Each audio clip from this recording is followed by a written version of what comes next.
In this video, we will look at the purpose of the CPJ or Cash Payments Journal. This is Sam. He owns a small business called Sam's Repairs. Every day, Sam buys things for his business and pays his assistant. But how does he keep track of all the money he spends? One day, Sam realizes his toolbox is empty and he doesn't know where his money has gone. Did he spend it on supplies, wages, or something else?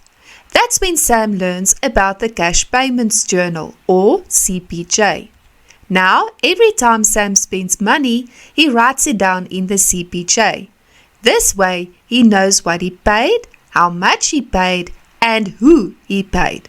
The CPJ helps him stay organized. Let's look at Sam's payments for June 2024. The first payment is on the 2nd of June. He pays Rightwell R300 for stationery using EFT 001. In the documents column, we write EFT 001. Date, the 2nd, name of payee is Rightwell.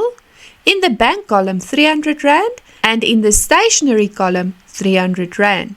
Next, on the 10th of June, Sam buys a new drill from Tooltech for R1,200. That's equipment for his workshop using EFT 002. We write the following in the CPJ. In the documents column, EFT 002, date the 10th, name of payee, Tooltech. In the bank column, R1,200, and since there's no analysis column for equipment, we write R1,200 in the sundry accounts column and the details equipment. And finally, on the 30th of June, Sam pays his assistant R2,000 for wages. This payment is made in cash and the source document is the bank statement. In the document column, we write BS for bank statement. Date the 30th, name of payee is cash. In the bank column, R2,000 and in the wages column, R2,000. Now Sam's CPJ is complete.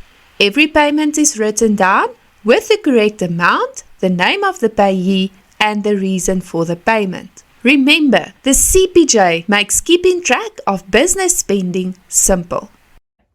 And that's a wrap on today's fascinating journey through the world of knowledge. Don't forget to hit that subscribe button and join our ever-growing community of curious minds. We can't wait to embark on new educational adventures together.